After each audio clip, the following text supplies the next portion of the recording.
Hello students, welcome to the channel. आज हम देखेंगे वाउचिंग एंड वेरिफिकेशन। ये बहुत ही इंपॉर्टेंट कॉन्सेप्ट है ऑडिटिंग का। ये आइदर शॉर्ट नोट के लिए आता है या तो फिर डिस्टिंग्विश के लिए आ सकता है।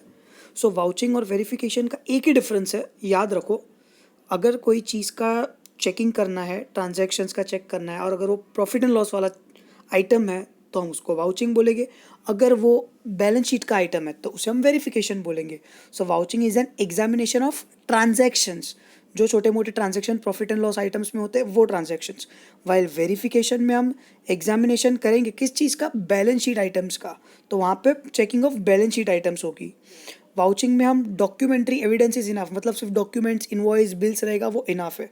बट वेरिफिकेशन में हमने क्या बोला सर, असेट्स हो गए, असेट्स असेट्स को चेक करेंगे। तो not only documentary evidence, documents के साथ साथ हमें आंखों देखी देखना है कि वो असेट वहाँ पे एक्चुअली में है कि नहीं है। तो आंखों से भी जो चेक होगा डॉक्यूमेंट और असेट की विजिबिलिटी, तब वेरिफिकेशन होगा। वाउचिंग जूनियर स्टाफ कर सकता है, वेरिफिकेशन यूजुअली सीनियर स्टाफ के मेंबर ही करते हैं, क्योंकि it is a checking of assets which are in many quantities, like it's not only just one और two furniture, may be many plant and machinery furnitures, that's Y.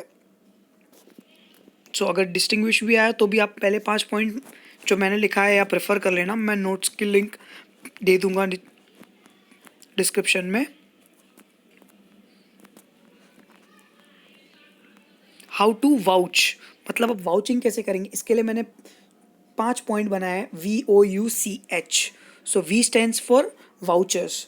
मतलब कभी भी vouch करना है तो आपको पहले क्या चेक करना है, वाउचर्स चेक करने हैं। कौन से vouchers, invoices, bills, serial number, amount proper लिखा हुआ है कि नहीं, स्टैम्प वगैरह है कि नहीं, तो वो चेक करना है। ये प्रॉफिट एंड लॉस के आइटम्स है, करेक्ट, तो इसके लिए चेक करना है।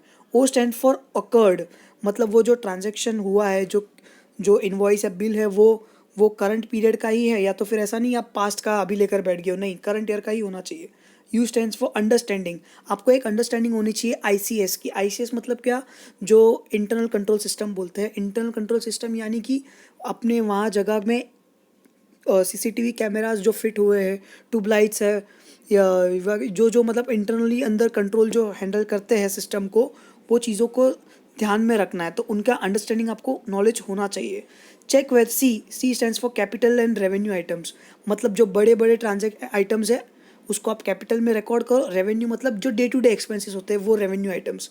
तो डे टू डे आइटम मतलब रेवेन्यू, तो आपको मिस्टेक नहीं करनी कि कैपिटल की आइटम रेवेन्यू में कर दी या रेवेन्यू की आइटम कैपिटल में कर दी। प्रॉपरली डिस्टिंग्विश करके डालना है, कैपिटल के आइटम्स कैपिटल में, रेवेन्यू की आइटम्स रेवेन्यू में। कैपिटल का आप एग्जांपल ले सकते हो, एक फिक्स एसेट बाई किया तो आप उसको कैपिटल में रिकॉर्ड करोगे।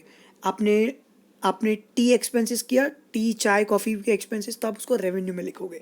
ये कि नहीं, ये नहीं कि उल्टा कर दिया हो, ठीक है। H stands for has been properly recorded in books of accounts, मतलब जो भी आप वाउचिंग कर रहे हो वो प्रॉपरली बुक्स में रिकॉर्डेड है कि नहीं, और इसमें आपको पर्सनल एक्सपेंसेस नहीं डालने हैं।